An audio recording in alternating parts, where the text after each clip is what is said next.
दोस्तों नमस्कार। दोस्तों, आज हम एक ऐसे विषय पर चर्चा करने जा रहे हैं जो हम लोगों के लिए बहुत ही आवश्यक है। यदि आप किसी न्यायालय में वादी हैं या आप उसमें कोई गवाह हैं या आप उसमें प्रतिवादी हैं, तो आपका न्यायालय में कैसा व्यवहार होना चाहिए, इस विषय पर आज चर्चा करेंगे। दोस्तों, अगर आपको किसी न्यायालय में जज साहब के सामने पेश होना है, तो आप सबसे पहले बाहर आप टॉयलेट कर लीजिए, आप पानी पी लीजिए। अगर आपने कुछ खाने की इच्छा हो तो थोड़ा बहुत खा लीजिए, क्योंकि जो न्यायालय की प्रक्रिया में कभी-कभी समय भी लगता है, तो आप बिल्कुल कंफर्टेबल पोजीशन में आ जाइए, तब आप न्यायालय में जाएँ। दोस्तों, जब आप न्यायालय में जाएँ, तो आप भारी भरकम कपड़े पहनने से बचें, भड़काऊ कपड़े पहनने से बचें। आप बहुत ही साधारण कपड़े पहन के न्यायालय में जाएँ। दोस्तों, अगर आपको किसी गवाह के तौर पर वहाँ पर न्यायालय में उपस्थित होना है, तो आप अपनी तैयारी जो है पूरी करके जाएँ और पूरी तैयारी करने के बाद ही आप सही-सही उसका उत्तर दें और ये प्रयास करें कि बिल्कुल भी झूठ ना बोलें।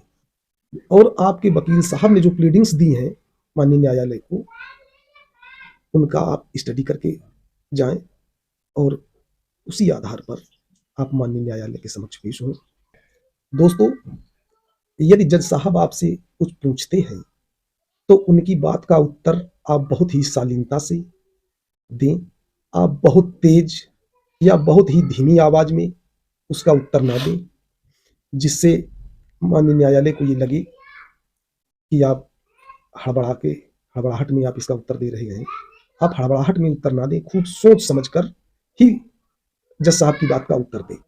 अगर आपको जज साहब की कोई बात समझ में नहीं आ रही है, जो जज साहब आपसे कहना चाहते हैं और आप नहीं समझ पा रहे हैं, तो आप अपनी गलती मानते हुए आप दोबारा पूछ सकते हैं कि सर, मैं इस बात को नहीं समझ पाया हूँ।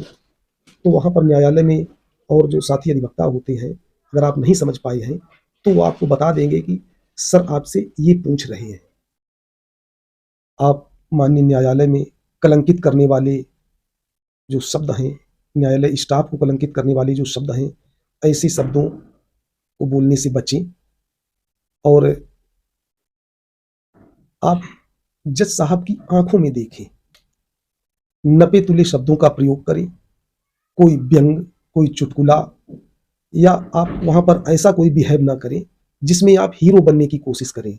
वहाँ आपके हीरो बनने से आपका कोई फ़ायदा होने वाला नहीं है, बल्कि आपका नुकसान ही है।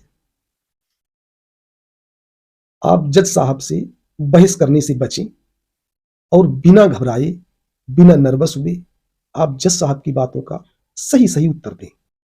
इस तरीके से आप न्यायालय में अपना व्यवहार करें, जिससे आपके मुकदमे में आपको फ़ायदा होगा और आपके जो वकील साहब हैं, जो आपकी प्लीडिंग्स कर रहे हैं, वो तो आपको उस मुकदमे में विजय दिलाएँगे ही।